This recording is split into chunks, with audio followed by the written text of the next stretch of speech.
3. Membahas bagaimana perubahan sosial terjadi dan bagaimana masyarakat menghadapinya. Bab ini mengajak kita memahami bagaimana interaksi sosial membentuk masyarakat, apa saja hasil dari perubahan sosial, apakah membawa kebaikan atau justru menimbulkan konflik. Bagaimana kesadaran sosial berkembang dalam masyarakat, apa saja faktor yang mempengaruhi cara kita memahami perubahan. Tingkatan perubahan sosial dari skala kecil seperti keluarga hingga besar seperti negara atau dunia. Perubahan sosial itu seperti gelombang, kadang datang perlahan, seperti perubahan kebiasaan berpakaian dari tradisional ke modern. Kadang juga datang tiba-tiba seperti revolusi industri atau perubahan akibat pandemi. Di bab ini, perubahan sosial dibagi menjadi dua. Yang pertama, perubahan yang membawa kemajuan, contohnya teknologi yang mempermudah hidup kita. Kedua, perubahan yang berulang tanpa kemajuan nyata, contohnya tren fashion yang selalu berputar. Setiap perubahan sosial bisa berakhir dengan dua kemungkinan.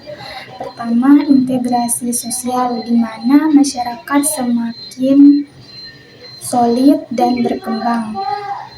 Kemudian, disintegrasi sosial, di mana terjadi perpecahan, konflik, atau ketimpangan sosial.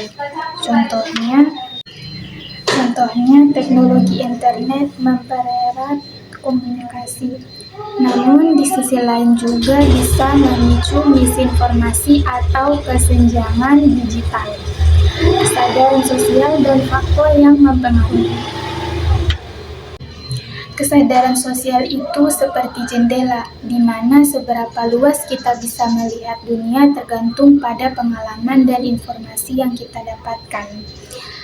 Beberapa faktor yang membentuk kesadaran sosial adalah yang pertama, pendidikan yang baik, paparan terhadap budaya lain, misalnya lewat media atau perjalanan.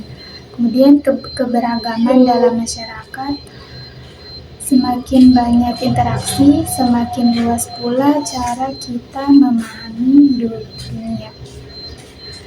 Kemudian bagaimana perubahan sosial terjadi? Ada dua cara utama perubahan sosial muncul.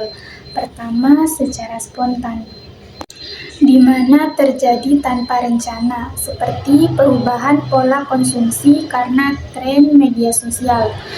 Kedua, secara terencana, di mana dirancang dengan tujuan tertentu, misalnya kebijakan pemerintah untuk mendukung pendidikan digital.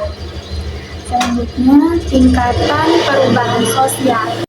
Perubahan sosial bisa terjadi di berbagai level. Yang pertama, individu atau keluarga, atau biasa yang disebut mikro. Misalnya, contohnya perubahan dalam pola asuh anak. Kemudian komunitas atau organisasi, atau biasa yang disebut meso. Contohnya itu seperti perubahan di lingkungan kerja karena digitalisasi. Kemudian yang ketiga, negara atau global, atau biasa yang disebut makro. Contohnya itu seperti perubahan ekonomi akibat globalisasi. Nah, bab ini cukup jelas dalam menjelaskan bagaimana masyarakat berubah.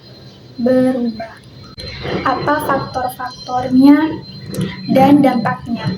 Namun buku ini bisa lebih menarik jika menyertakan contoh nyata yang lebih dekat dengan kehidupan sehari-hari. Misalnya, bagaimana media sosial mengubah cara orang berkomunikasi, atau bagaimana pandemi memengaruhi gaya hidup kita.